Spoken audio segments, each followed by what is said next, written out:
And a very good day to all my viewers out there, very good evening wherever you are.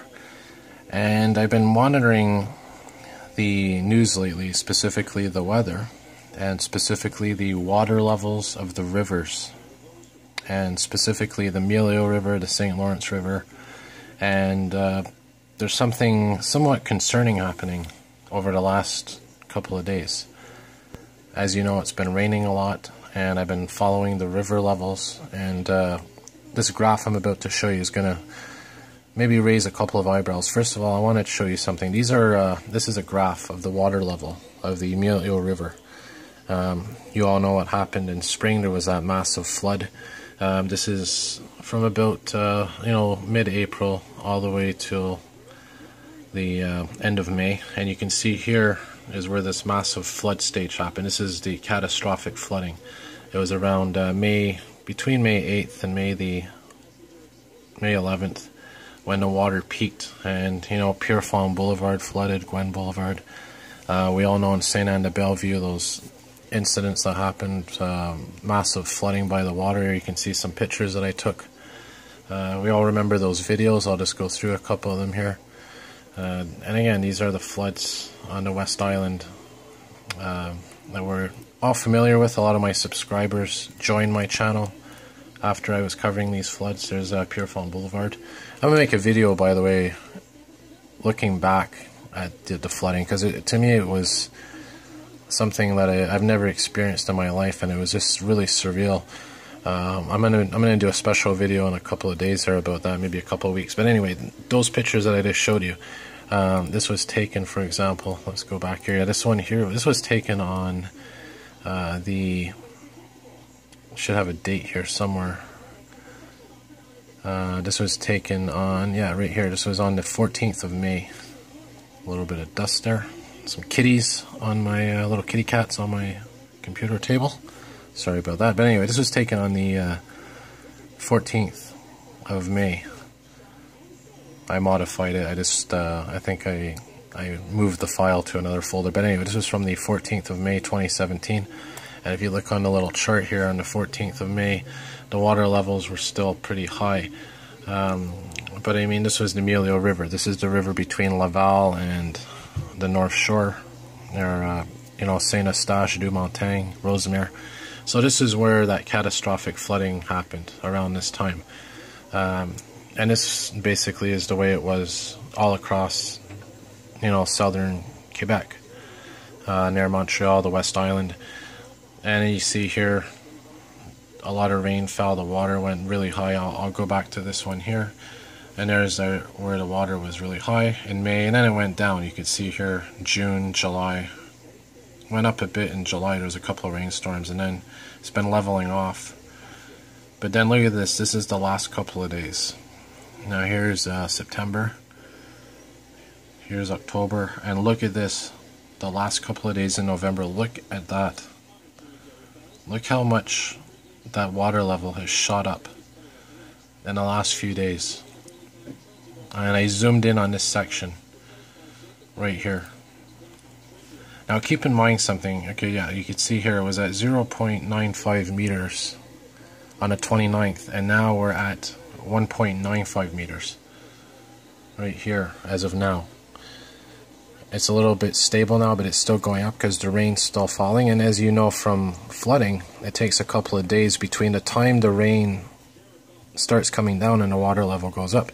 So you can have a downpour today and it's not going to flood today, but a day or two, as all that water comes down the Ottawa River and whatnot, that's when you're going to see the water levels go high. And I think I have a map here somewhere.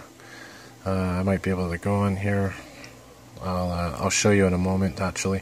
But I just wanted to point something out. This is the flood level. It was around pretty much anything above 2.35, 2.40 is considered, I think, flood stage. So this was in May when it peaked on May the 10th. I remember that very well. So keep that number 2.40 right now. As of today, the river is at 2.2 meters, 1.95 meters, going up to 2 meters. As soon as that starts going up to these numbers here, the 2.5, 2.6, then we could be seeing some flooding. And in fact, on the news there has been some flooding happening. So again, this is right now. So we're going to keep an eye on this. I'm going to be keeping an eye on the numbers. But a couple of things to keep in mind here. First of all, this here is a spring flooding. All this here is a spring flooding. I changed the parameters of the map here. I'm going to put, let's do November 5th, 2016. Let's do a year ago and see how much the water level is different now compared to now. Then compared to now. Let's actually put it for, we'll put October 29th as the starting point and apply my settings. And let's take a look at the graph. What's about to come up here. Yeah, so this is the graph. Looking back over the year. So this is the spring flood of 2017, and this was in March of 2016. Yeah, this is March 2017. But look at this. This is November of last year. Look how low the water was. It was right around this spot, which it was for a while. But look, we got all this rain and it just shot up. Look how high that graph shot up. That is unprecedented. And it's very reminiscent. If you take this section of the map, of the graph, it's very similar to what happened in April when we got all that rain. Remember, the water level was about 1 meter and it shot up to 2.3. So that's a difference of 1.3 meters. And here we're at 0.95 and it shot up to there. I mean, that's 1 meter pretty much. I mean, it's starting to be very reminiscent of the spring flooding. But here's the difference: we're not experiencing snow melting or ice jams. I have pictures here. I'm gonna try to bring up. Hang on. Yeah, so I have pictures here. This is obviously in the springtime. The one was this picture taken. This picture was taken on the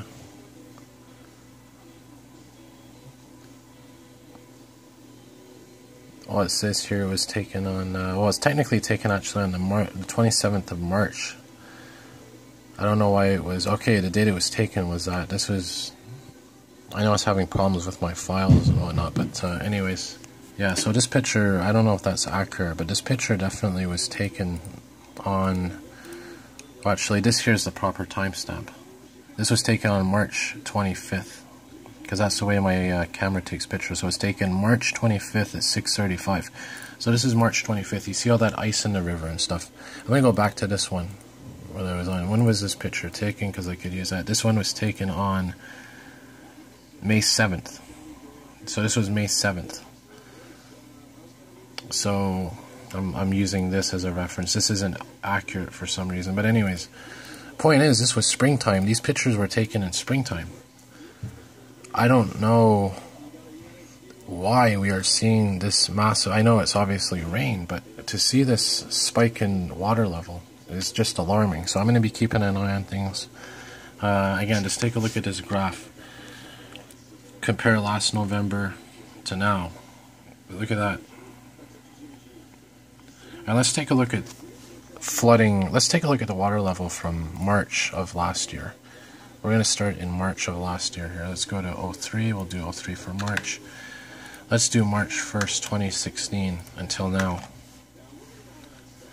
Sorry about that. March 1st. There we go. Apply settings. Let's see the water level. Oh, it actually starts in May 2016, so I'll do that. Good enough, I suppose. It's still late spring. And we'll see, yeah, so here's the water level all the way from when the records were starting to take place, well, at least this type of record, and look. So this is this year, and there's May of the other year. It was still high, but it wasn't as high as this year. But look at this, for November, it's simply unprecedented. There's last November, like I said. There's this November, look. And I mean, if that water level stays where it is all winter, at least in that zone, then wait till spring. It's going to be massive flooding. I mean, look, you all remember the flooding from this year that went by? Can you imagine if the water level is like this in, let's say, December? Like, let's say the water level is around even between like 5 and 7. Let's say it's like that in December. Let's say it's here in December. Or I should say, actually, this is something else. Let's say it's between, let's say it's between even 1.4 and 1 and 2. Let's say it's in this range in December. Can you imagine the flooding that's going to take place in May? It's going to be off the charts. So again, just understand this graph. This is the wateroffice.ec.gc.ca, by the way. So I'm going to keep an eye on those water levels as the rain continues to fall. But look how close we are to the spring flooding. This is incredible. It's not supposed to be like this. This is literally off the charts. So again, I'm going to keep an eye on this chart here, and I'm going to show you something else here just to give you an idea. This was from the 29th. To give it perspective, let's do the 20th of October to now. And you'll see how that just shot up. Right there, just shot right up. It basically went up almost a whole meter within a span of a week or two. And well, again, these are the pictures of those floodings. Spring floods. We all remember them. That sewer in St. Anne's, look at that. I don't have to remind you of that, but to actually have something like this in November, and there's that snowstorm in March, by the way, that hit right before the spring thaw, so you can see why there's a lot of flooding as well. But anyways, just keep an eye on those water levels. If you're in the area where I was covering those floods, be aware, be on alert. That's all I'm going to say. Because again, this is the big graph. This is where we were in May. Now look at what happened over the last couple of days. Scary, very concerning. Alright, so I'll keep you all updated, and have a good night all.